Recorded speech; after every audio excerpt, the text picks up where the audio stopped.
হ্যাঁ, এটা আমার ঠাকুমা। আজকে প্রথমবার আমার ঠাকুমার সাথে বসে আমি খাবার খাবো, যেহেতু বিজেপির মিটিংয়ে এসেছি আজকে। আর এগুলো সব আমার বোনরা, এরাও আমার সঙ্গে এসছে আজকে। এখানে কি দেবে? ভাত দেবে, ডিম দেবে, যা খাবার দেবে আমরা সবাই খাবো।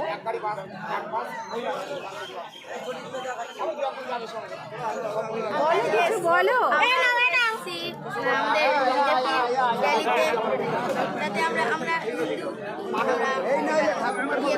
আমাদের নিজেদের সুরক্ষার জন্য আমরা চাই বাংলাতে এবার আসুন।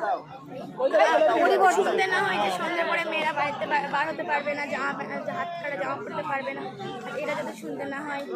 মেয়েদের যেন আলাদা একটা স্বাধীনতা থাকে, সুরক্ষা যাকে বলে। পশ্চিমবাংলা যেন আমরা সুরক্ষা পাই, তাই তো? আশা করছি বাংলায় এবার আসবে। বলতে দাদাকে দিদিকে টপকে দাদা যেন আসে, তাই না? একদম আমরা একটা সময় একটা গড়িয়া বাহাইয়ে পড়েছিলাম, শিরাশিরায় রক্ত, বিজেপির ভক্ত, গাছের পাতা নড়ে চড়ে মনে পড়ে। আশা করছি এটা হোক বাংলা এবার। তুমি কিছু বলবে? তোমরা বললেই হবে।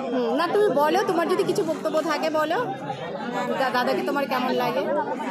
ভালো লাগে বলেই আচ্ছা আচ্ছা, তুমি এখানে কি দাদার জন্য শুধু খাবার খেতে এসছো, না দাদার কিছু করবে আমাদের বাংলাতে সেই জন্য এসছো? বাংলাতে আনবো বলেই তো এসছি না। যাই হোক, এখানে অনেকে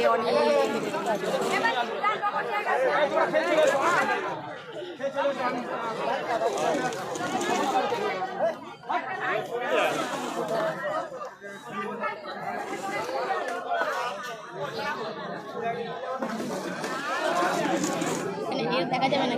না না, দেখা যাবে না। আচ্ছা ঠিক আছে, এরপরে আমি শেষ করি,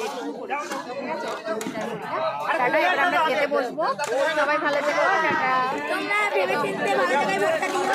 আশা করছি তোমাদের সবার কাছে আশা করা থাকবে, তোমরা যাতে পদ্মফুলে ভোটটা দিও, যাতে এবার আসে বাংলায়। সবাই বলো জয় শ্রীরাম, জয় শ্রীরাম, জয় শ্রীরাম।